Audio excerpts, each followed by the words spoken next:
come here.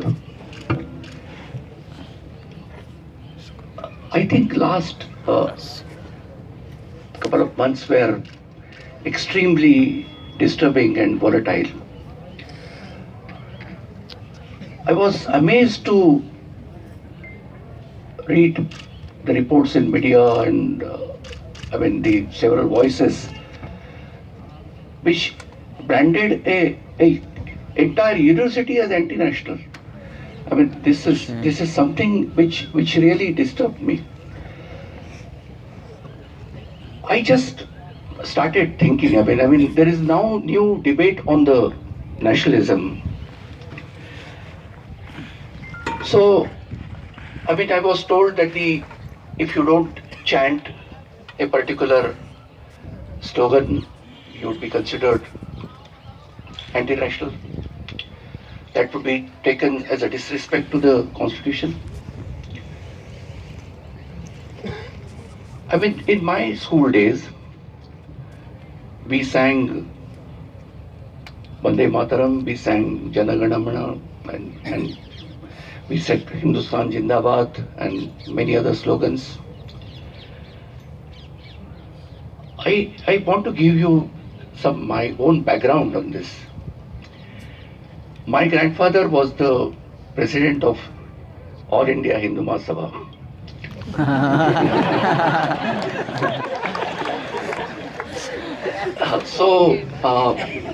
In my childhood, I was very closely associated with him. My paternal grandfather was staunch Gandhian. Anyway, what I want to tell you is this, that my grandfather never uttered a single derogatory remark against any Congress leader or anybody. In my childhood, many of us, at that time, I attended a RSS Shakha for a few months. I studied Savarkar for my graduation. I read entire Savarkar. He's a great poet, but I cannot agree with his idea of Hindu Rashtra. I cannot agree with their idea of Hindutva. I cannot agree, and this is my right. This is my right to dissent. I have a right to think differently. We are forgetting that, and we are saying that you don't chant a particular slogan, then you are anti-national, or you have a particular view, then you are branded as anti-national. The nationalism is the debate on nationalism has been brought to such a low level by us. I just want to know, those who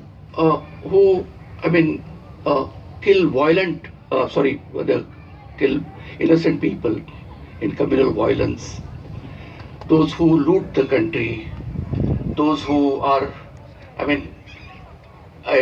engage in nefarious activities which are not permitted, which are prohibited by law.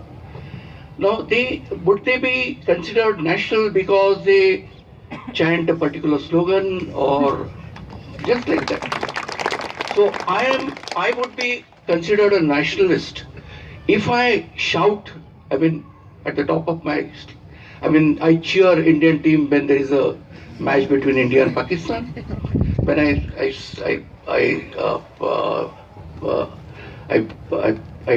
go there with the national flag. No, that's not correct. Nationalism is far more serious than these ideas of which are now being circulated these days. I come to your institution for this. I love my country, and I'm sure that every one of us, every one of you present here, love the country as much as the Prime Minister of this country or any leader of the opposition. I equally love my country, and I'm sure that all of them love the country as much, all of us. So this is a matter of really different thinking, different ideas, which was really which is the essence of our constitution, which is about which Chief Justice Chandrachud of Allahabad High Court spoke so eloquently, that the right to dissent, that's our right. I mean, that's our our heritage. I mean, that's our constitution.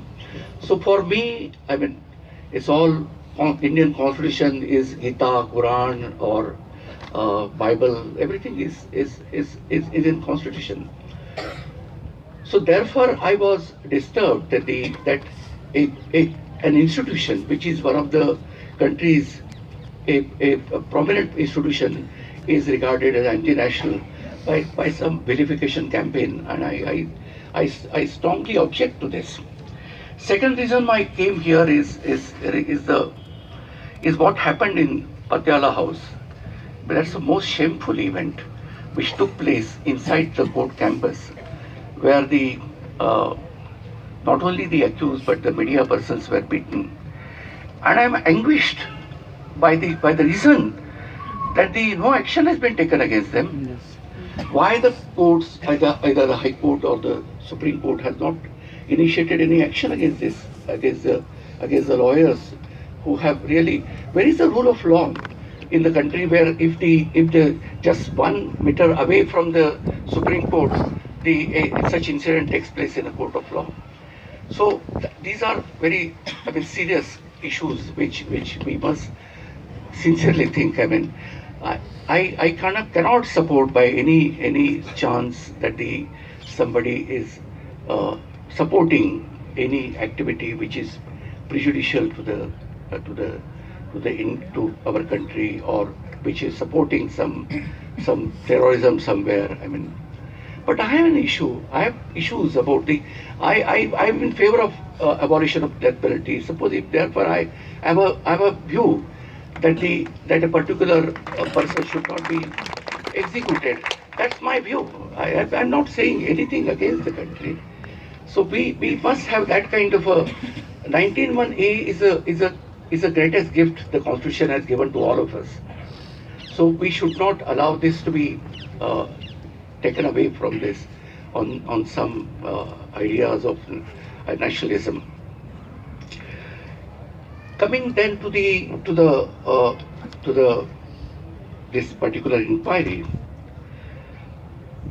I just wish to first clarify that it's impossible for this panel to say whether to express any view on the merit of the inquiry, whether there are inconsistencies, whether this is really not the view that any member of the panel can express on presentation from the teachers community. But there are some areas which I feel that that should be really troubling. I mean, before I proceed, I just want to read to you a very eloquent statement by the Supreme Court. Very recently, this judgment was delivered by the Supreme Court, and I want to read this to you. It is well settled that a person who is required to answer a charge imposed should know not only the accusation, but also the testimony by which the accusation is supported. The delinquent must be given fair chance to hear the evidence in support of the charge and to cross-examine witnesses to prove the charge. The delinquent must also be given a chance to rebut the evidence laid against him. A departure from this requirement violates the principles of natural justice. Furthermore, the materials brought on record pointing out the guilt are required to be proved, etc.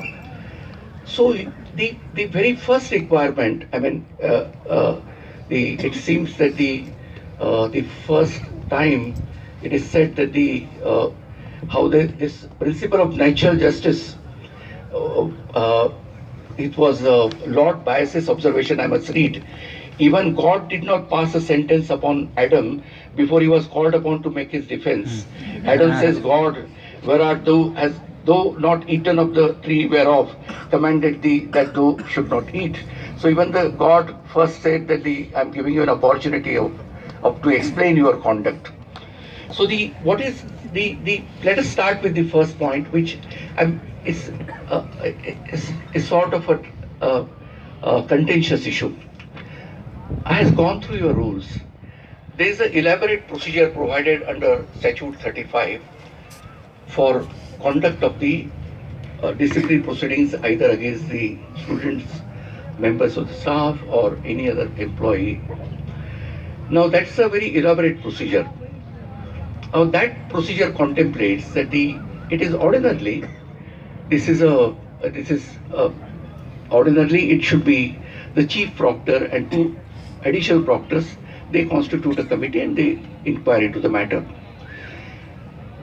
I cannot dispute that the Vice Chancellor has the right to constitute any committee of his choice. I mean that's a power with the Vice Chancellor under your law.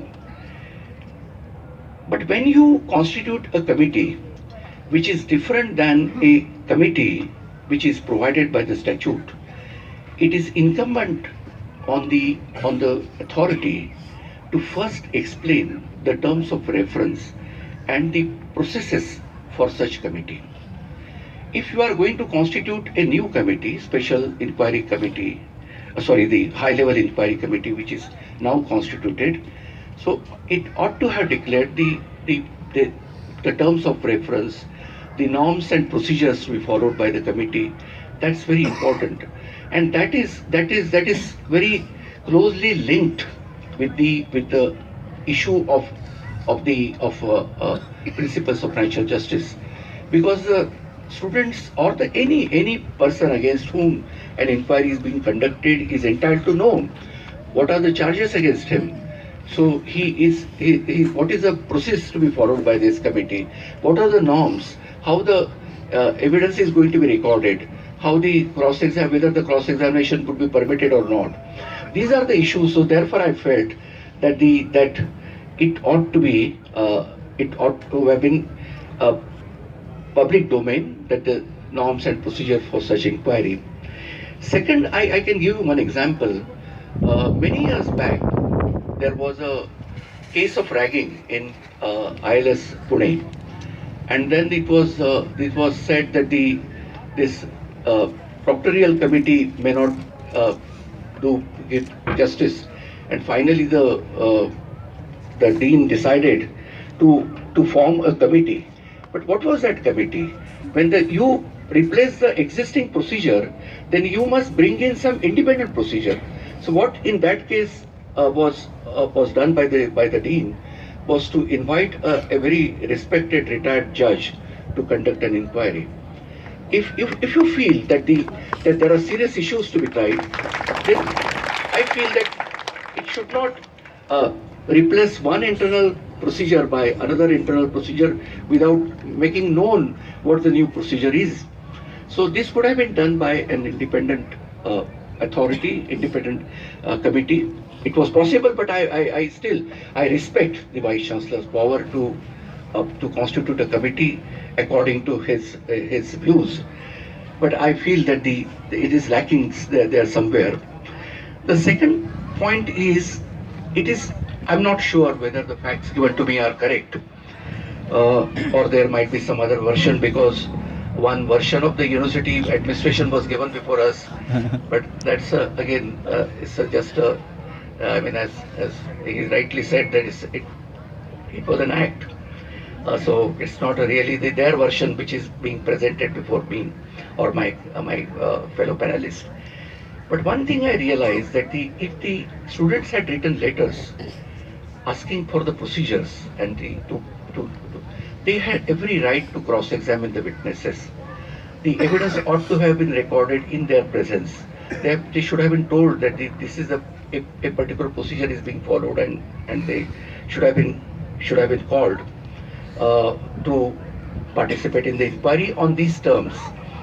Then another important aspect is that when it is now in public knowledge that the video part of it was again, I will not use the word doctored, but it was fabricated. And then there is another committee that is magisterial inquiry, which said that these witnesses appear to be tutored. This all the more reason that a proper opportunity has to be given.